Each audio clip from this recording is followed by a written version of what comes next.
député. La parole est à Monsieur Pascal Popelin pour le groupe SRC. Vous avez la parole pour 5 minutes, monsieur le député.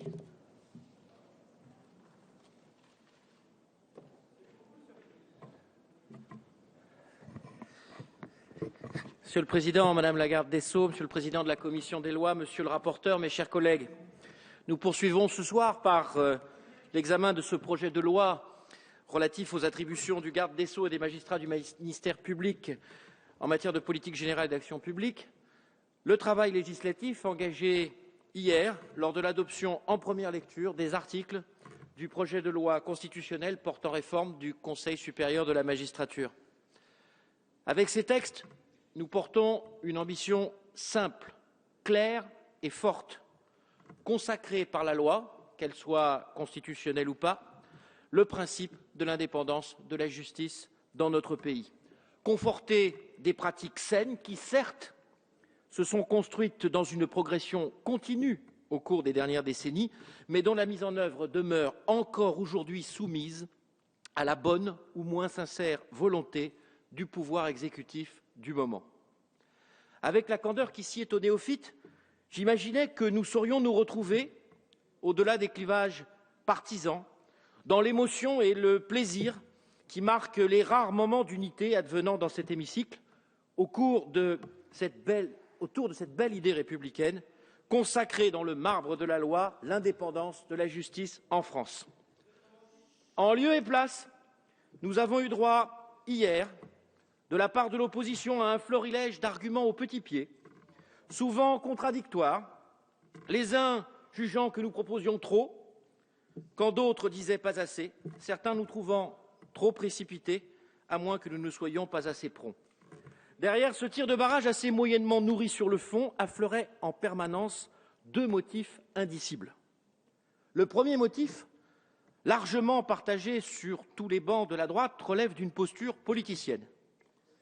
Il peut ainsi se résumer, fût-ce pour une belle cause, nous ne voulons en aucune manière vous offrir le succès de l'adoption d'une quelconque réforme constitutionnelle.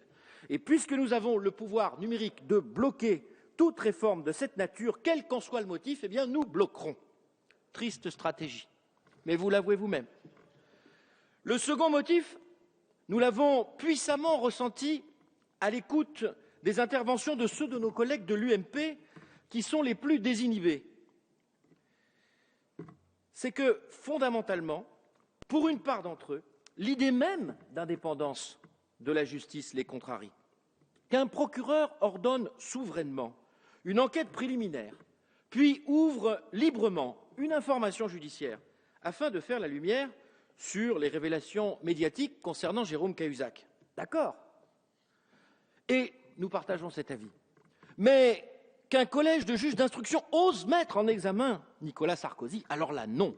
Ces magistrats déshonorent forcément l'institution judiciaire, pour reprendre les termes choisis d'un de nos collègues qui, par un prompt renfort, se vit emboîter le pas par une centaine d'autres. Tout le problème est malheureusement là, mes chers collègues. Et c'est au changement de cette manière de penser et de réagir que nous avons le devoir de contribuer. J'ignore quel pourra être le sort réservé à la réforme du Conseil supérieur de la magistrature qui nécessite une majorité des 3/5 du Congrès pour voir le jour. Chacun rendra compte de ses choix et de ses attitudes devant l'opinion. Pour ma part, je ne désespère jamais définitivement de voir la sagesse prendre le pas sur d'autres considérations. En revanche, nul besoin de la permission de l'opposition pour inscrire dans la loi les bonnes pratiques qui caractérisent les relations que vous avez instaurées, Madame la garde des Sceaux, entre la chancellerie et les parquets, comme l'avaient fait avant vous certains de vos prédécesseurs, de gauche comme de droite d'ailleurs. Oui, nous sommes favorables à la nouvelle rédaction de l'article 30 du Code de procédure pénale, plus conforme d'ailleurs au contenu de l'ordonnance du 22 décembre 1958 que ne l'étaient les dispositions modifiées de la loi du 9 mars 2004. Oui, nous pensons qu'il est opportun de restituer au garde des Sceaux la possibilité d'animer en toute transparence la politique pénale du gouvernement sur l'ensemble du territoire de la République, conformément à l'article 20 de la Constitution, tandis que le parquet disposera du plein exercice de l'action publique. Oui, nous estimons qu'il est bon qu'il soit écrit dans la loi et non pas seulement laissé à sa volonté l'interdiction pour le ministre d'adresser aucune instruction dans des affaires individuelles. Oui, nous pensons qu'il est important que la loi prévoie aussi les conditions dans lesquelles le parquet informe la chancellerie de son application et de la mise en œuvre des instructions générales. Voilà pourquoi, mes chers collègues, nous voterons ce texte qui, n'en déplaise à certains, constitue d'évidence un progrès pour notre démocratie. Merci, monsieur le député.